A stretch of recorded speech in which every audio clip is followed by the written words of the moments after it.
Olá, sejam todos muito bem-vindos a mais um One on One in the Barn.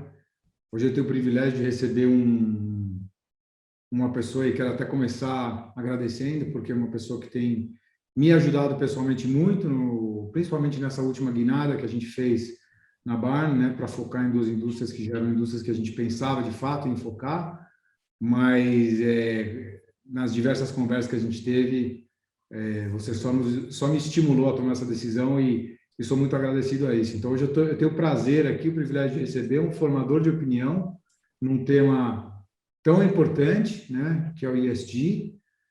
Hoje eu recebo aqui o Fábio Alperovitch, sócio fundador da Fama Investimentos e Portfólio Manager. Fábio, muito obrigado pela tua presença. É um prazer te ter aqui e, de fato, muito obrigado pela ajuda que você tem dado a mim e à Bar nesses últimos meses. Não, primeiro, super obrigado pelo convite. E aí, na verdade, eu é que tenho que agradecer você pela ajuda que você tem me dado, porque quem está lá realmente fazendo a realização, transformando o mundo, investindo nas empresas que realmente transformam é você, né? Então, eu estou aqui no discurso, estou investindo em empresas de mais, enfim, de capital aberto, que já são empresas mais maduras, mas quem tem lá, está lá na ponta da transformação é você, então eu que te agradeço. Poxa, obrigado, muito bom. Bom, deixa eu te começar, como eu começo a maioria das entrevistas, porque a gente lida com empreendedorismo e muitas vezes quando a gente está entrevistando alguém que já é mais consolidado, já está no mercado há muito tempo, como é o seu caso, a gente esquece que você também já foi empreendedor e possivelmente ainda é dentro da Fama, né? Então, contar assim rapidinho como que começou a Fama, né? E se desde o começo o ESG per se já era uma parte da estratégia, ou se teve ao longo do caminho algum enlightenment, alguma coisa específica que fez você virar essa chave para ter o ESG tão impregnado no dia a dia da companhia, né? Olha só que bacana, eu já respondi essa pergunta várias vezes, mas nunca exatamente do jeito que você colocou. Porque você perguntou se desde o começo ESG fazia parte da estratégia. E a hora que você colocou a pergunta dessa maneira, me deu quase que uma convulsão aqui, porque eu nunca pensei ESG como estratégia. Isso para a gente sempre foi uma coisa muito natural. A gente nem conseguiria ser diferente. Então, enfim, contando a história, eu era aluno de administração da GV, fazia estágio desde o segundo semestre numa multinacional de bem de consumo, que é a Procter Gamble, absolutamente nada a ver com o mercado financeiro, nada a ver com ESG, era simplesmente uma empresa que era super referência naquele momento, ainda é, mas enfim, talvez não seja a mais referência. E eu acabei chamando para trabalhar junto o meu melhor amigo da época da faculdade, então a gente passou a ficar muito tempo juntos, e de lá nasceu a Fama. Essa ideia de querer investir, etc., mas não ter dinheiro, não vínhamos de famílias ricas e éramos estagiários, então tinha que investir com o dinheiro dos outros. Então daí que veio um pouco da ideia de pegar dinheiro de terceiros para poder fazer os investimentos que a gente queria. E a gente fundou a Fama quando a gente ainda era estudante, então estava no último semestre da faculdade e a gente, enfim, fundou achando que não que ia ser uma brincadeira, isso nunca passou pela cabeça, mas sim que ia ser uma atividade temporária. Eu nunca imaginei que isso ia ser a profissão da minha vida, né? Mas em nenhum momento a gente entendeu ESG, que na verdade ESG, esse acrônimo nem existia, na época se chamava Investimento Responsável, o qual a gente também nem conhecia esse nome, a gente só foi saber isso depois, mas a gente nunca entendeu, vamos dizer, investimento responsável ou ético como estratégia. A gente achava só que era a maneira correta de fazer. Como é que eu posso colocar dinheiro numa empresa cujo controlador sonega imposto, ou engana minoritário, ou produz um produto que faça mal para outras pessoas? Não dá, eu não consigo investir em algo que seja desalinhado dos nossos valores. Então, começou daí, acho que foi muito natural. E o que é o ESG na prática, né? Eu vi você responder várias vezes o que é ESG, né? Mas eu acho que às vezes, para quem está de fora, o ESG parece assim, não é claro o que é, né? Para mim, o ESG, muitas vezes, me parece muita coisa relacionada a bom senso, né? A ética, né? E a ser correto e ser justo, né? Então, assim, a gente fala muito do ESG para empresas e do ponto de vista corporativo, mas eu me pergunto se o ESG de fato não é não está relacionado à consciência pessoal de cada um, né? De saber o bem ou o mal que faz para o meio ambiente, como contribui para o social, né? E a transparência e justiça ou ética que aplica para as coisas, né? Mas, obviamente, para a empresa isso é um pouco mais estruturado. Então, primeiro, o que é o ESG na prática, né? E existe ESG sem que as pessoas de dentro das corporações entendam o que de fato ele é? Acho que o pior conceito de ESG é o conceito predominante, né? O conceito tradicional. Porque quando o livro-texto, a grande maioria dos artigos, as pessoas que estão nesse meio vão conceituar o ESG, eles começam conceituando a partir do acrônimo. Então, fala, bom, E de Environmental, S de Social, G de Governance, portanto, o ESG é sobre abordar essas questões dentro da empresa. E isso dá uma sensação de que seja apartado da empresa. Então, existe a empresa como business, então o ESG é a provocação para que um analista, por exemplo, também leve em consideração esses aspectos. Então, o analista olharia a empresa da maneira tradicional, como seu business tradicional, fala, bom, então deixa eu também olhar a parte ambiental, deixa eu também olhar a parte social e a parte de governança. Não posso me esquecer dessas questões, então o ESG é como se fosse um lembrete para incluir isso no meu processo de análise. Está totalmente errado. Isso não é ESG. O ESG é quando você inclui esses assuntos na maneira estrutural da empresa funcionar. As empresas que de fato são empresas que eu considero aderentes à filosofia ESG têm isso na sua cultura. E por isso, quando você pergunta se é possível uma empresa ser ESG sem que os participantes da empresa sejam, é impossível, está dentro da cultura. Então, o ESG não pode ser entendido nem pelo produto que a empresa faz, e aí acho que a gente tem um exemplo que eu sempre repito, e justamente hoje é um exemplo que ficou ainda mais notório que o da Tesla. É uma empresa que é um símbolo do anti-ESG, apesar de fazer carro elétrico, ela faz absolutamente tudo errado, da maneira errada. Então, o fato do produto ser um produto que faz eventualmente bem para o planeta, não faz da empresa uma empresa aderente às boas práticas ESG. Então, a gente não pode compreender o ESG através de produto. A gente tem que compreender o ESG através de processos e das pessoas. Então, a maneira com que as pessoas lidam com as demais pessoas da empresa, com seus stakeholders, se eles forem contemplados nos processos decisórios, aí a gente tem um embrião do ESG. Muitas pessoas acabam medindo o ESG através dos indicadores, o que eu acho que é uma maneira, enfim, é um atalho, mas uma maneira pobre ou empobrecida de entender o ESG, porque o ESG é muito mais complexo do que simplesmente medições que dialogam muito pouco com a maneira da empresa funcionar. Legal. Eu tava olhando no site de vocês, aliás, sugiro quem quiser ter informação sobre ESG, entender um pouco mais, tem bastante artigo interessante e referência no site da Fama. Mas eu estava olhando o relatório do management, da gestão, né? E é um relatório bem diferente, porque ele inclui muita coisa de ESG, né? E aí eu fiquei curioso em entender um pouco como é que vocês usam, né? Ou como é que é o processo de análise e seleção de empresas dentro da Fama, usando critérios de ESG. Se vocês criaram, por exemplo, na Barna, a gente tem uma metodologia que a gente usa que avalia as empresas com 3 critérios ambientais e 3 critérios sociais. Isso serve meio que como um go, no go, para a gente poder fazer um investimento, né? Ele não é tão detalhado, mas ele é um bom indicador. Vocês usam uma metodologia específica para analisar as empresas antes de investir com relação a ESG ou não?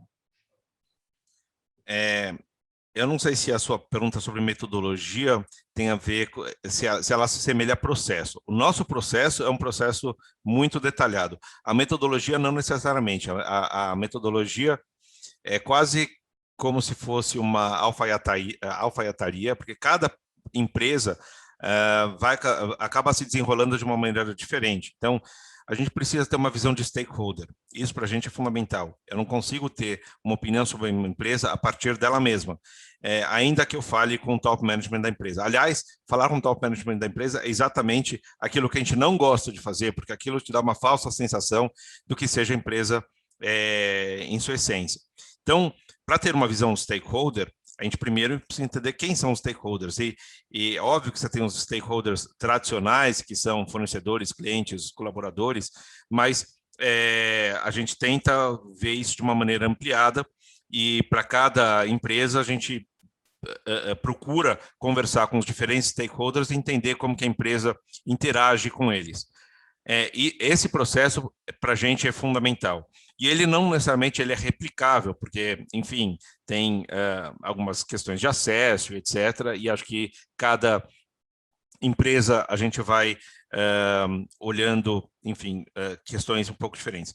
E também tem a questão de materialidade, porque como a gente investe em empresas de setores muito distintos, cada setor tem uma questão que é mais material do que outras. Então, quando a gente incorpora as questões ESG, para algumas empresas a gente vai mais para um caminho, para outras empresas a gente vai para outros caminhos, então a gente não pode ter os indicadores pré-estabelecidos, porque cada empresa ou cada setor responde de uma maneira diferente.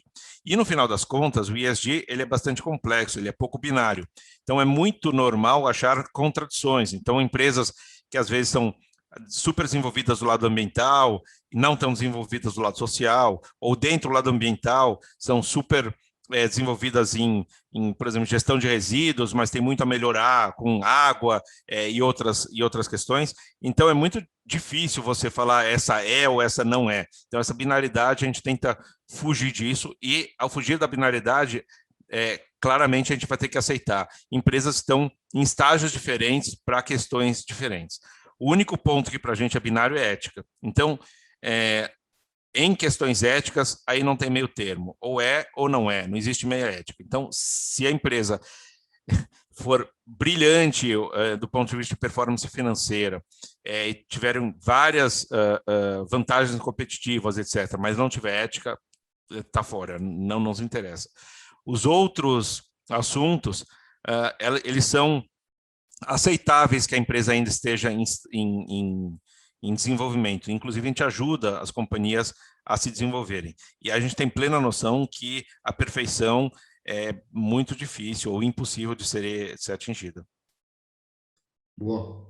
Vamos falar do hype, né? Vamos falar do hype das 3 letras, né? Assim, o que tem acontecido nos últimos 12, 18 meses ou 2 anos é impressionante, né? A primeira pergunta que eu vou te fazer é quanto é marketing, né? O hype, e quanto de fato é fundamental, né? É no core, né? Porque eu vejo muita promessa, né? E é muito fácil, a princípio, postar alguma coisa ou sair com um comunicado de que serei net zero em tal ano, né? Mas entre prometer e entregar existe um caminho muito longo, né? Então, assim, o quanto desse mercado é puro barulho e é simplesmente uma outra forma de vender o mesmo, né? E o quanto você acha que vai ser prometido versus entregado? Entregue, desculpa. Não é tão fácil responder essa pergunta, porque eu acho que a resposta caminha no tempo. Isso significa que se você me fizer essa pergunta daqui a 5 anos, provavelmente eu vou te dar uma resposta diferente. A gente precisa entender um pouco do contexto. Em que contexto a gente está, né? Da onde vem tudo isso? Porque sem entender de onde vem, dificilmente a gente vai entender para onde vai. E eu acho que a gente está no meio de alguns processos que são muito relevantes. O primeiro é a transição de modelo econômico. A gente vem de um modelo capitalista hostil, está passando para um capitalismo de stakeholder.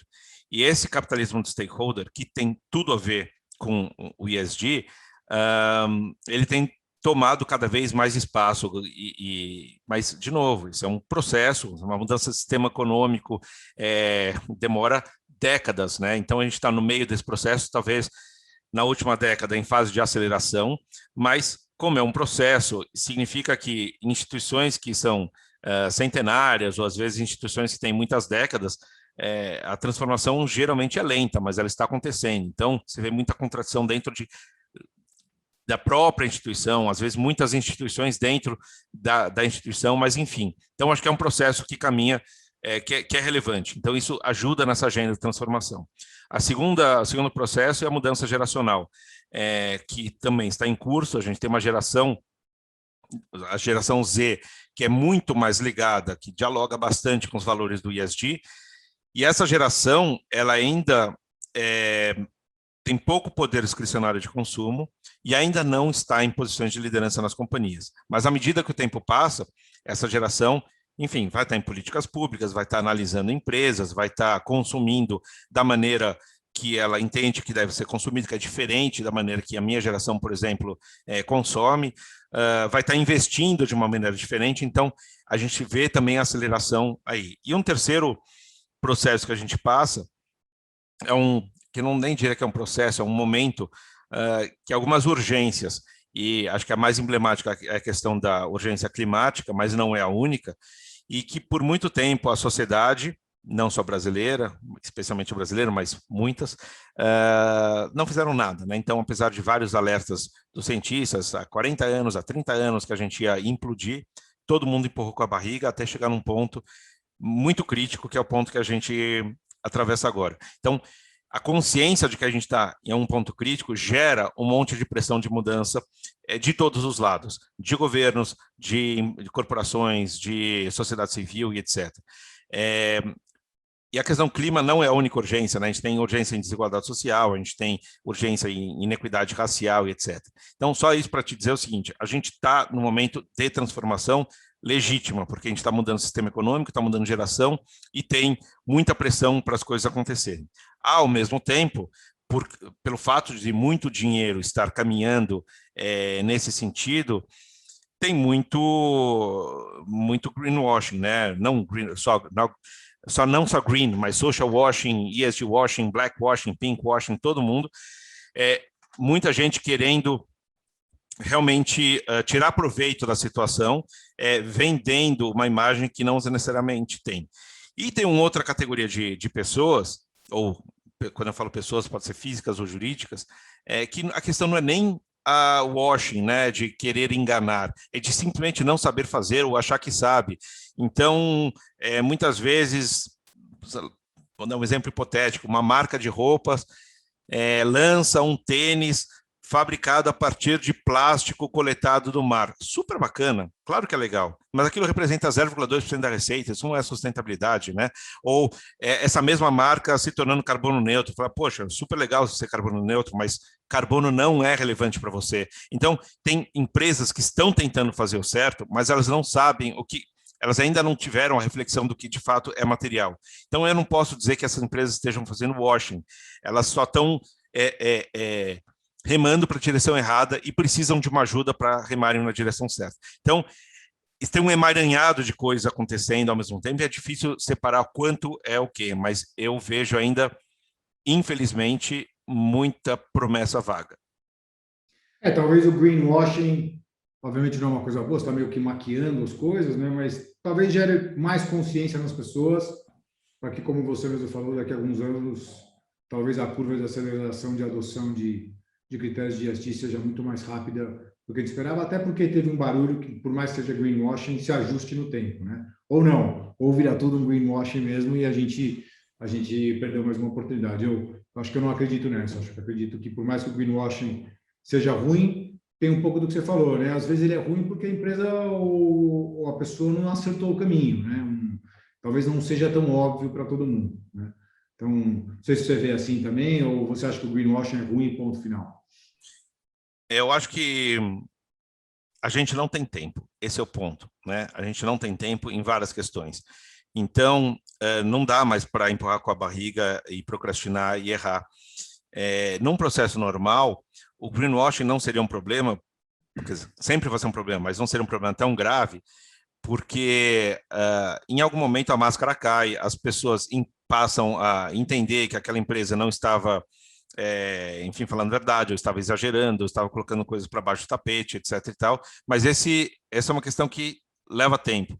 E quando a sociedade perceber que foi enganada, ela até vai cobrar a empresa, mas aí vai ser tarde demais para a empresa adotar o caminho correto. Se a gente não tivesse em situações de emergência social, emergência ambiental, eu estaria um pouco menos preocupado. Eu estaria bem chateado, porque para mim greenwashing tem ali a ver com ética e enganar e etc. Então são coisas que para mim são muito, muito caras, mas eu estaria menos preocupado com isso, porque o efeito disso ia ser inócuo. Mas dentro de uma emergência que a gente está, a gente vai perder tempo. Boa. Bom, vamos um pouco mais para o meu mundo aqui, né, de early stage, startups. A gente tem visto um movimento muito grande das empresas, né, de alguma forma, tentando entrar no mundo de inovação, falando de investimento, muitas acabam optando pelo caminho de acelerar algumas empresas, mas, de fato, estão olhando para inovações que possam ser relevantes para os business, para os próprios business no futuro, né? Por mais que você faça investimentos em empresas de capital aberto, então gerar empresas maiores e mais estabelecidas, tem algum tipo de tecnologia, qual que é o tipo de tendência, tecnologia que você tem visto, ou até gostaria de ver relacionada a Green Tech, Clean Tech, Climate Tech, né? Que você acha que tem futuro interessante para os próximos anos, né? Tem alguma coisa dentro desse mundo de Green que te chama mais atenção e que você ficaria mais atento? Muitas. Como eu falei agora há pouco, a gente tem alguns problemas urgentes. E os problemas urgentes, eles precisam ser resolvidos com inovação. Se a gente continuar fazendo as coisas da maneira que a gente fazia antes, provavelmente a gente vai chegar no mesmo lugar.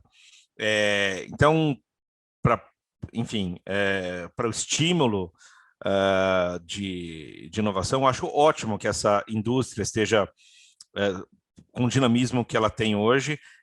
Se a gente compara a indústria, vamos dizer, de Green Tech de 5 anos atrás ou 10 anos atrás para agora, certamente a gente tem mais capital, mais pessoas envolvidas, enfim, mais holofote, e isso estimula soluções. Então, eu vejo com muito bons olhos tudo isso que esteja acontecendo. Esse é um primeiro ponto. O segundo ponto é que a gente tem uma mudança que é muito emblemática na maneira que as empresas fazem seus negócios. Porque até muito pouco tempo atrás, as empresas não tinham que pagar pelos recursos naturais que elas usavam. Elas entendiam que esses recursos eram infinitos e tudo que é infinito e é de graça, você não tem nenhuma preocupação, né? Então, se tem uma empresa que usa, digamos, cimento como matéria-prima, vai ter um mega esforço daquela companhia com engenheiros, com, enfim, consultorias, etc., para saber como que eu reduzo o consumo de cimento, como que eu reduzo o desperdício de cimento, como que eu compro cimento mais barato, como que, enfim, eu tenho um uso mais inteligente para usar menos matéria-prima. A poluição, por exemplo, nunca foi uma preocupação, não tinha custo. Então, nunca houve, por parte das empresas, uma preocupação no sentido de deixa eu poluir menos. Então, isso foi esquecido por muitas décadas. E agora, de repente, a gente vem com uma situação, um contexto em que a gente precisa sair do zero, né, em que empresas nunca se preocuparam com isso, para uma preocupação imediata, gigante, urgente e que custa muito caro. Nesse sentido, as soluções inovadoras são muito bem-vindas. E essas soluções, elas podem ser de vários âmbitos, podem ser, por exemplo, de produtos substitutos, né? Então, a hora que você inclui o custo da externalidade num determinado produto, eventualmente um substituto que era mais caro antes, passa a ser mais atrativo. Existem soluções para produzir o mesmo produto, mas de uma forma mais eficiente, com menos emissões. Tem novas formas de consumo, novas dinâmicas. Então, carne, por exemplo, que quem não quer abrir mão do sabor da carne, pode agora ter a não carne, o não leite, etc. Então, acho que são soluções super interessantes também. Tem hábitos do tipo economia circular, que acho que para mim é o tema que as empresas deveriam prestar muita atenção, que acho que esse é um tema que vai pegar e a gente tem muito pouco desenvolvimento nisso, e aí tem muitas soluções que podem ser pensadas em termos de processos, e também, inclusive, do consumidor. Enfim, eu acho que tem muita coisa para ser feita e que resolve questões ambientais e também questões sociais, né? Eu falei muito agora de ambiental, mas tem problemas muito críticos do lado social também, que sem inovação a gente não vai conseguir contornar. Então, acesso à educação de boa qualidade em lugares remotos, tem tudo a ver com inovação também. Por exemplo, né, a gente tem muitas questões aí que podem ser tratadas de maneira inovadora. Legal. Aqui na Barna, a gente acha que o Brasil deveria ser um protagonista nos próximos anos, né? O desafio grande, né, que pauta muito da nossa tese na Barna, de crescer a produção de alimentos em 70% nos próximos 30 anos, mas, ao mesmo tempo, reduzir em 75% a emissão de gases de efeito estufa vindo da agricultura. A agricultura é a segunda indústria que mais polui, só depois da indústria mesmo, né? E é responsável por quase 30% de toda a emissão de gases de efeito estufa, né? Então, assim, é um desafio muito grande, né? Crescer 70%, que eu acho que é uma coisa que quando a gente olha para o passado, é possível, né? A gente conseguiu incrementar os yields de produção agrícola muito mais rápido do que isso no passado, mas o desafio de fazer isso e reduzindo as emissões para um quarto do que são hoje não me parece uma coisa tão simples, mas, por outro lado,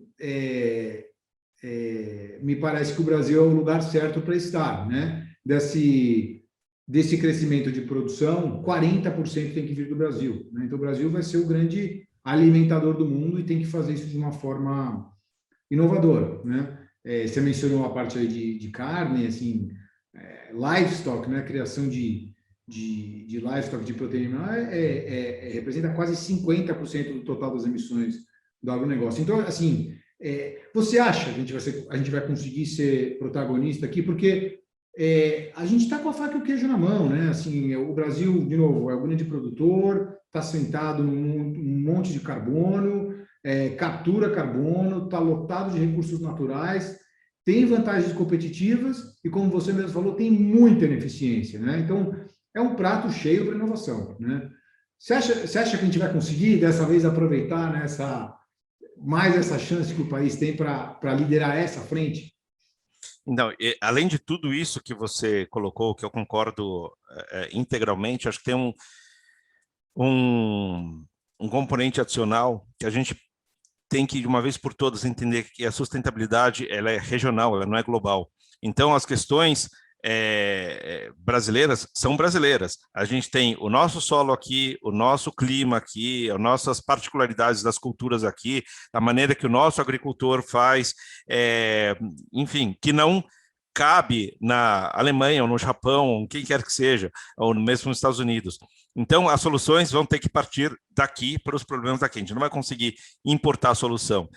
Até conseguiria, mas ela não vai ser, enfim, tão eficiente. Então, primeiro, eu não tenho dúvida que a gente precisa incentivar empresários brasileiros ou inovadores brasileiros para que, empreendedores, né, para trazer soluções locais. Essa solução não vai vir de fora. Isso é a primeira questão.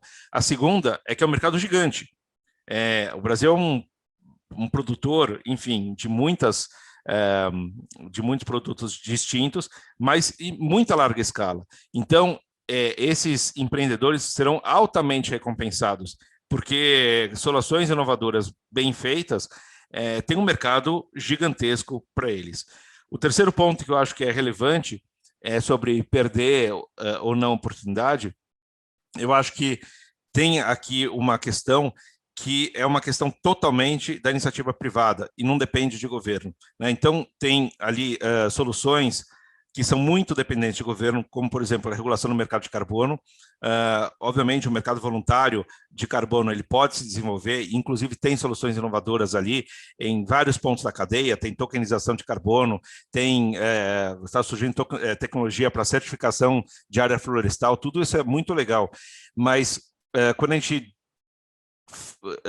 coloca para a iniciativa privada alguns desafios que independem de governos, então aí eu acho que faz mais sentido ainda. A gente, aí quando eu falo a gente, estou mais colocando o chapéu de comunidade investidora, precisa parar de pensar que o agro, por ser verde, ele é correto. Essa é a primeira impressão que todo mundo tem, né? Então, se você pergunta para uma pessoa qual é a cor do ESG, todo mundo vai falar verde. Então, aparecem ali aquelas plantações, tudo verde, as pessoas acham que isso não é um problema, quando na verdade é o principal vilão.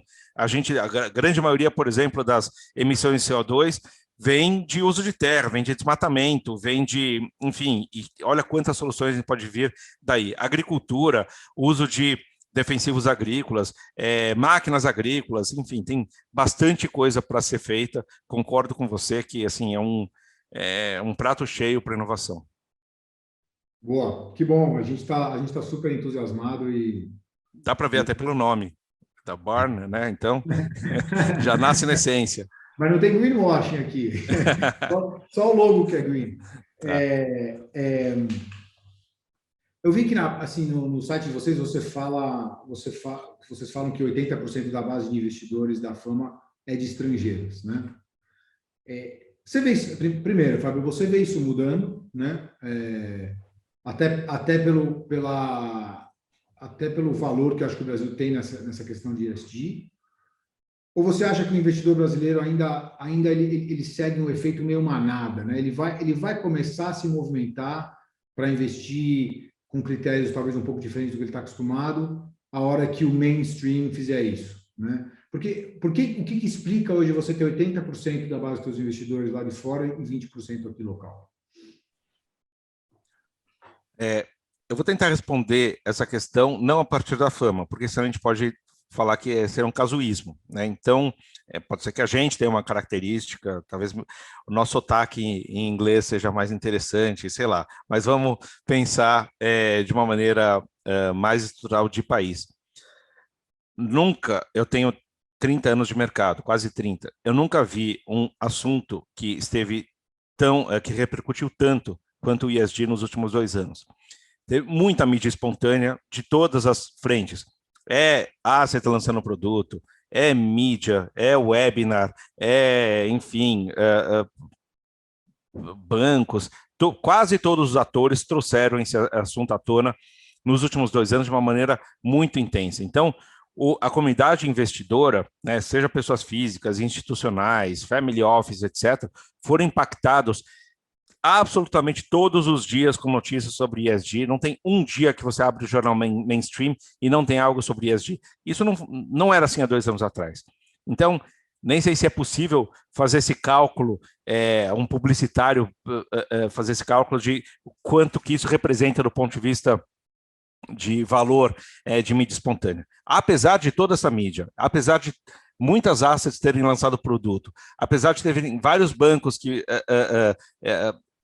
estão trazendo essa agenda de uma maneira muito contundente, o valor captado para produtos ESG é desprezível no Brasil. Eu até me arriscaria a dizer que em 2020 perdeu share em relação a 2019.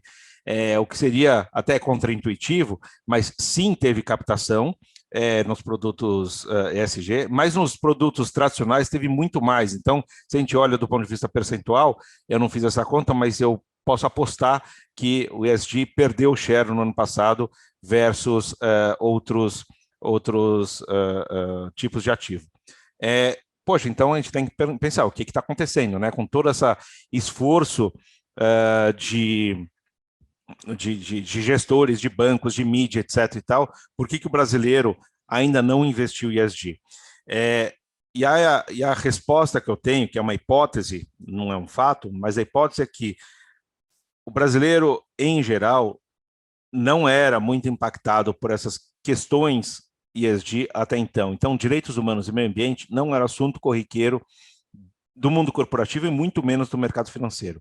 E, de repente, isso chega com uma intensidade grande e as pessoas entendem o ESG quase que pelo lado da filantropia. Fala, poxa, é legal ajudar a floresta, é legal ajudar a causa racial, é legal a inclusão LGBT, tudo isso é bacana, mas eu já ajudo escolas, eu já ajudo hospitais, etc. e tal, mas para investir meu dinheiro, eu quero rentabilidade, né? Então, foi tudo percebido como bacana, cool, pô, continue fazendo isso porque está fazendo bem para o país, mas para o meu dinheiro eu quero retorno, que é uma compreensão completamente equivocada sobre ESG. Então, só para dar exemplos de referências aqui que são conhecidas de qualquer pessoa que está nos assistindo agora, empresas como Natura, Renner, Localiza, VEG, Magalu, todos os dias acordam pensando em como ser maiores, mais lucrativas, ganhar margem, não tem nada a ver com filantropia. Essas empresas são super motivadas a crescer, só que elas querem crescer de uma maneira responsável. Então, essa compreensão errônea que foi incorporada pelo público brasileiro tem afastado o investidor do ESG. E, por consequência, de todos as outras modalidades de investimento que esbarram no ESG, então impacto, green bonds, enfim, eu acho que a gente é muito menor, a gente ainda está num nicho que vai virar mainstream em algum momento. Quando que será esse momento? Quando o brasileiro entender o que de fato significa ESG, que não é mimimi, que não é apoiar causas legais, é muito pelo contrário, é um filtro de qualidade, é um filtro de risco e dá mais retorno e de uma maneira um pouco mais responsável, aliás, bem mais responsável. Então, a hora que essa chave virar, a gente vai ver brasileiros inundando produtos ESG, e aí a gente não vai mais ter a capacidade, né, de atender, porque, enfim, tem pouco produto para, eventualmente, bastante demanda. Hoje é o contrário, hoje tem muito produto, e aí eu não estou fazendo juízo de valor, certamente a grande maioria deles não é ESG raiz, vamos dizer assim, mas pouca demanda. Boa. Você tocou no ponto da filantropia que eu ia te perguntar, mas está super bem respondido. Né? A gente vê, na verdade, a parte do ESG muito mais como um redutor de risco e um alavancador de retorno do que qualquer outra coisa. No fundo, eu acho até que o ESG, muitos anos na frente, deveria deixar de existir como conceito, né? Deveria ser um pré-requisito. Né? Ou seja, não existe ter uma atividade, seja lá qual for, que não leve essas 3 letras em consideração e que seja aplicada como se fosse um pré-requisito e não um prêmio, um banner por si só, né? Mas, agora, perguntando um pouco mais, esquecendo um pouco o ESG especificamente, e eu tento sempre ir terminando a entrevista com a pessoa que está sendo entrevistada, dividindo um pouco da experiência como empreendedor, né? Acho que muitas vezes quem está mais no mercado financeiro, como é o seu caso, e o meu também, né, no mundo de venture capital, as pessoas esquecem que nós também somos empreendedores, né? Ou que fomos empreendedores por muitos anos, né? E eu acho que os nossos business têm muitas dificuldades e a gente tem muito aprendizado para passar, né? Então, eu vou te perguntar exatamente isso, né? Ao longo desses 28 anos, né, que você está à frente da Fama, quais foram, assim, os teus maiores aprendizados, os teus maiores acertos e erros, né? E o que você faria diferente se você pudesse voltar lá atrás e falar, não, vou montar a Fama de novo, né? E, nossa, eu faria isso e isso diferente porque eu acho que o resultado, o crescimento ou qualquer outra coisa teria sido muito melhor do que é hoje. Eu acho que a gente testou ao longo desse tempo várias maneiras várias teses de investimento, né? Vários tipos de teses de investimento. Então, já investimos, por exemplo, em empresas in turnaround, já investimos em empresas mais alavancadas, entendendo que as empresas, ao se desalavancarem, enfim, o equity se valorizaria. Já investimos em empresas que eram mais baratas do que boas, entendendo que, poxa, você tem um safety margin e com isso, apesar da empresa não ser tão boa, o valuation era tão atrativo que tornaria o investimento bastante rentável e assim sucessivamente. Então, do ponto de vista de maneiras de investir, eu acho que ainda bem que a gente errou, né? E aí tem vários casos. Obviamente, quando você erra na primeira vez, a primeira empresa, sei lá, em turnaround que você investiu, você não dá o peso devido ao tema, você fala, poxa, aquela empresa que foi mal. Aí depois você faz o segundo erro, o terceiro, fala, não, peraí, essa tese de turnaround, o seu hit ratio é baixo, né? Porque você tem um risco assimétrico, então, poxa, então não vale a pena. Quando você compra empresas só baratas, pelo fato do preço estar baixo, mas a qualidade ser mediana, a primeira vez, fala, poxa, foi aquela empresa, o cara errou, não entregou e tal, depois da enésima vez, fala, caramba, acho que essa tese de investimento não dá certo. Então, acho que ao longo do tempo a gente foi moldando a nossa maneira de investir e buscando cada vez mais qualidade. Então, o nosso processo sempre foi muito qualitativo, mas não necessariamente a gente privilegiava a qualidade lá no começo. Então, se eu pudesse voltar no tempo, eu teria, mas seria impossível voltar no tempo, porque sem ter cometido os erros que a gente cometeu, a gente não teria aprendido. Do ponto de vista de linha de produto, acho que a gente também errou. Em outros momentos do tempo, a gente tentou uma diversificação de produtos, entendendo que ser monoproduto eventualmente seria um risco até para a fama como nós como empreendedores, e a gente já se aventurou a fazer private equity, a gente já tentou fazer long short, extensões de linha que a gente entendia, poxa, se eu já sei identificar empresa de public equities, private equity é praticamente a mesma coisa, é só colocar um pouquinho de gestão. Não é verdade, é outra ciência, é outro bicho completamente diferente, outra negociação de preço, enfim, foi muito ruim. Long short, a mesma coisa, apesar dos resultados não terem sido ruins, resultados do ponto de vista do fundo, o tipo de cliente que você traz não é o tipo de cliente que você traz para um fundo long only, porque por ser um fundo long short, então o cliente te olha mais no curto prazo, é mais averso a risco e te cobra por oscilações num período de tempo que não é o período da tese de investimento maturar. Então, também não deu certo. Então, acho que a gente cometeu alguns erros no passado que acabaram nos moldando para o que a gente é hoje. Provavelmente a gente vai cometer outros erros também. É parte do empreender, não tem jeito, né? Exato. Não tem como fugir disso, infelizmente, né? Para terminar aqui, uma última pergunta. O que você espera para a Fama para os próximos anos? Né? O que é o teu sonho grande? O que você espera que aconteça para a Fama nos próximos anos? Dado que você, acho que nesses últimos tempos, ganhou uma exposição, né?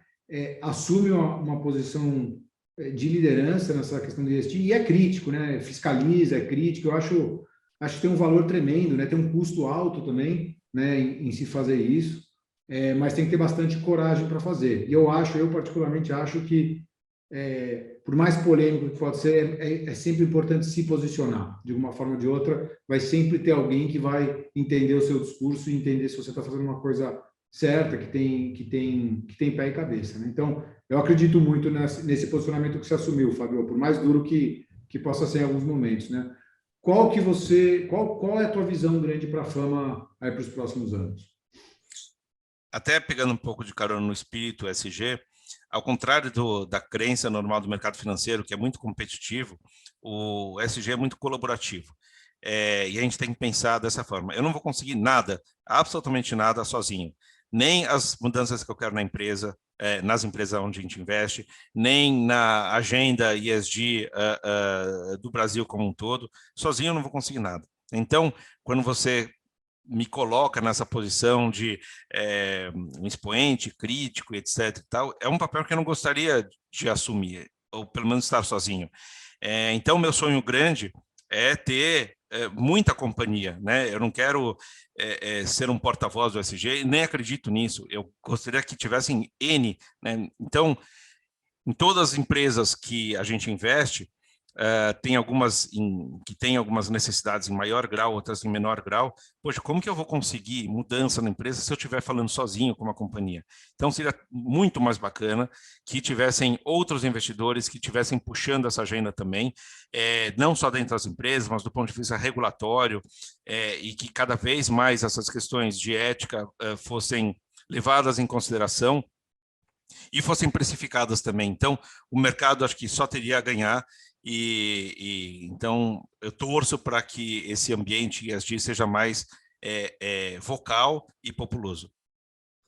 Muito bom. Eu espero que a gente faça a nossa parte aqui no nosso mercado e espero sim que daqui a alguns anos empresas que a gente invista agora façam parte do seu portfólio, né? Opa, Vai, um vai prazer. ser um bom sinal para a gente de que as coisas estão andando bem, né? Antes de terminar, Fabio, eu já quero te agradecer aqui, porque é um puta bate-papo legal, acho que é enriquecedor para todo mundo, independentemente de quem está olhando para Venture Capital, Private Equity, Public Equity, acho que é uma discussão super válida e acho que a gente precisa ter mais, né, para as pessoas entenderem cada vez mais. Nesse sentido de disseminar conhecimento, né, e fazer com que as pessoas conheçam cada vez mais esse assunto, tem alguma fonte de informação, algum livro, alguns livros, ou algum portal de informação que você sugere que seja interessante para as pessoas se informarem, conhecerem mais e, de fato, começarem a colocar em prática mais o ESG? Sim, mas a lista de livros é meio interminável, então acho que enfim, são muitos assuntos, é bastante amplo, bastante denso, então, antes de mais nada, quem precisar de leitura específica, eu sou super disponível, enfim, estou no LinkedIn, estou no Twitter, é bem fácil de me achar, sou bastante vocal nesses sentidos, então, quem quiser leitura, eu estou sempre recomendando. Em relação à informação de dia a dia, tem algumas fontes super legais, a Reset é uma fonte super legal, gosto bastante do trabalho das duas pessoas que tocam, são críticas também, bastante ativas. A Exame está com um segmento ESG também que traz informações nesse sentido, tem newsletter, a estratégia ESG, que eu acho super assim, um apanhado de notícias do Brasil e do mundo, que também faz um trabalho bacana. Tem várias fontes internacionais também, mas aí uma que é mais específica em carbono, outra mais específica em biodiversidade, eu gosto de várias delas, mas, enfim, livros e teses acadêmicas, então acho que é meio um mundo, difícil até recomendar um, eu posso tranquilamente falar sobre várias das verticais. Agora, tem uma leitura, que eu sempre elejo como a leitura principal, que não tem nada a ver com ESG, nada, mas tem tudo a ver com ESG. Né? Por quê? Porque é um autor israelense que eu adoro, que é o Yuval Harari, e ele tem uma trilogia, uma fala sobre o passado, outra fala sobre o presente, outra fala sobre o futuro. E tem um desses livros, os três são maravilhosos e quem lê provavelmente será impactado de alguma forma.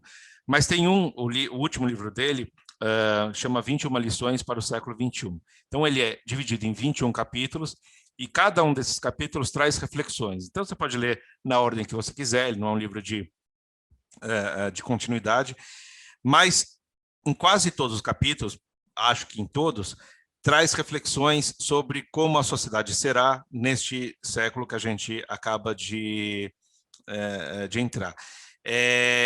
E essas reflexões têm todas a ver com o ESG, embora eu acho que ele não use a palavra ESG nenhuma vez no livro, mas tem ali muitas questões sobre a sociedade, sobre questões humanas, sobre questões de direitos humanos, de ambiente, etc. Então, eu acho que é um despertar para o ESG, sem que de fato seja um livro de ESG. Então, acho que essa é uma leitura agradável, reflexiva, você fica dormindo com cada um dos capítulos, eu gosto muito. Não, muito, muito boa dica, realmente faz total sentido. Fábio, eu queria te agradecer de novo, foi muito, muito legal. De novo, muito obrigado pela ajuda aí ao longo desses últimos meses.